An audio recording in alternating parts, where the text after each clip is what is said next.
I can't lie, this video is gonna have some mean girl energy because, to be honest, I am so fed up with the victim blaming that goes on in the nail community when it comes to nail allergies. I've used it for 5 years and I am fine. Well, good for you.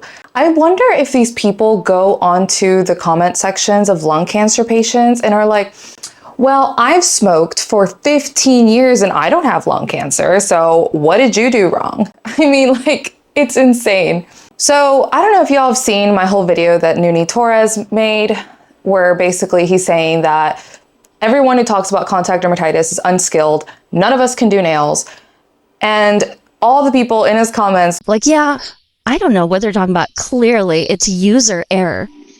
So I decided to go look at these people's pages and see how perfect their work was, because it's almost like this air of superiority for people who haven't got the allergy yet, that they really think it's because they're so skilled and they never touch gel. Is it though? Because some people really need a reality check. People have gotten really comfortable coming on this here internet and just bullying people for absolutely no reason, because they don't like what you have to say. And I'm honestly convinced now that it's one of 3 things. A, they don't want the fear mongering because they use crappy products themselves and they don't want their clients finding out that their nail tech is using something horrible on them and leave. B, they use it themselves and are in denial land and just don't want it to be true so that they don't have to overhaul their collection and pay for actual quality products, or even just do a tiny little bit of research into decent, cheap products. Or C, and that's kind of the one we're going to be talking about in this video, they want to make themselves feel better to appease their ego, that their work is not bad because they haven't given themselves an allergy yet. So it's much more fun to just dogpile on the people who do have the allergy and are trying to help you not get it and tell you how to avoid it. So let's have a look, shall we? So first we have, I don't know, not licensed, been doing my nails for 7 years. Never once have I gotten it given dermatitis. I make sure to cure properly and overflow the cuticles. I think she meant not overflow the cuticles, but what she actually does is what she said in her comment. Because babe, what is this? What's going on here? Okay, that's why I look at the Beetles issue and wonder if it's an application issue. Be so for real. I don't think I need to say anything more about that. It's like warmongering at some point. This uproar needs to be about lamp companies lying about their specs too. Polish ain't curing because the UV lamp nanometer is trash. There is so much more that goes into lamp compatibility than nanometers. Nuni replies, all my lamps work fine, even the cheap ones on Amazon. Licensed nail tech, everybody. A moment of silence. It's all over the cuticles. It's completely flooded. And what gets me is that these people will come on my page and look for a literal dot of gel polish on my pinky. Ha! No wonder you have this allergy. You deserve it. Miss ma'am.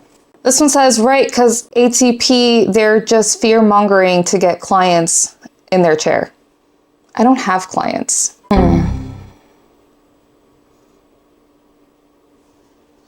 Again, I'm really not trying to be mean, because I know what it feels like when people take your work and tear it apart. But y'all can't be out here saying that contact dermatitis is all just a skill issue when you have skill issues. I'll leave it at that. Because I haven't got that. Well, you probably should have.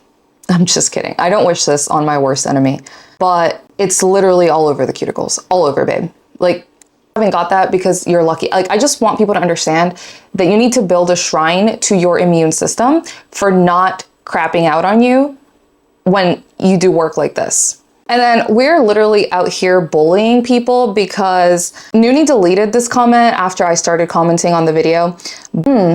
Regardless of who's being talked about here, I'm not saying it's about me. Maybe it is, probably, because I do have pretty large teeth. But why? Like, it's such an unnecessary comment. This one's great.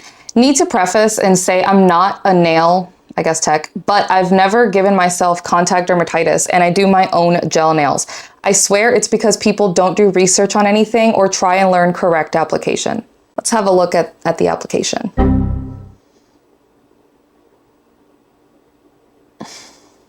Yes, there are a lot of people who don't do any research and they just go straight to slopping it on their nails. I understand that. However, that doesn't mean that every single person who has ever gotten contact dermatitis didn't do any research and just flooded the crap out of their cuticles. People like to circulate this picture from me where I got this little dot on my pinky. If you are using a product where you can't get a dot, and I mean the tiniest dot, and it wasn't even on my skin, it was near my cuticle, near your skin, why are you defending that polish? Why are you defending that brand? And then people say, you can get contact dermatitis from anything. There is a difference between contact dermatitis and a full-blown allergy. And I know that I'm guilty of using those words interchangeably because a lot of people, if you say acrylate allergy, they're like, what? Everyone knows it as contact dermatitis. Yes, anything can give you contact dermatitis. Anything can give you an allergy, technically. But the risk with these products is so high because they are so sensitizing, because the molecules are so small and will pass through your skin. A full-blown acrylate allergy is not just a little contact dermatitis, it's not just a little swelling, you can't get dental procedures done. You can't have surgical glue. It's so much more than just some puffy cuticles. And for a licensed nail technician to be downplaying the severity of this because our work is garbage, crazy work. I was scrolling and I just came across one that said, at least they aren't scammers. I shouldn't laugh at that. I'm sorry. Someone said, all they do is talk shit about all the brands that don't sponsor them or that they don't work with. Beetles will literally pay anyone and everyone. They were my first collaboration request, which I obviously turned down. I will just end with this one because this one was actually directed at me and it's gold. The nail narrative lady, LOL, always flooded her cuticles. Hold, please. That's all I'm gonna say about that. Now, granted, this one clearly is a where I started versus where I'm at post. But the point is you still got it on your skin at any point, whether you are now the bombest nail tech ever, it was on your skin. You got lucky. That is all. And that's what I'm trying to get people to understand. One of the comments said that we were out here spreading misinformation. Where is the misinformation?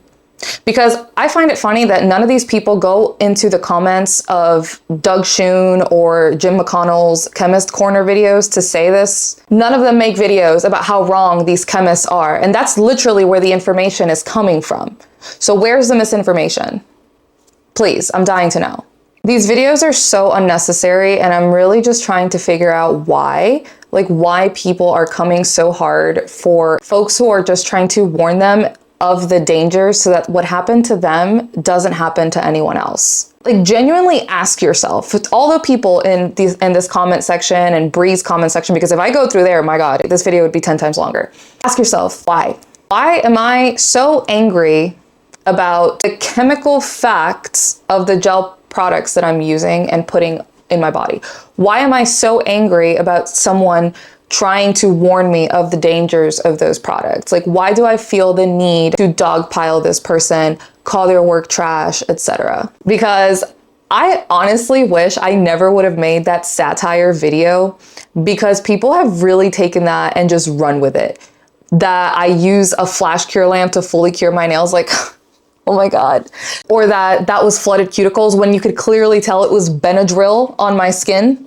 I'm not saying my work is perfect. I never have, because it's never been about having perfect work. It's always been about using products that allow for some error that everyone is inevitably going to make, as I just demonstrated. So all of you perfect nail techs out there, I hope you stay lucky and safe. It's not your skill that has protected you from getting this allergy.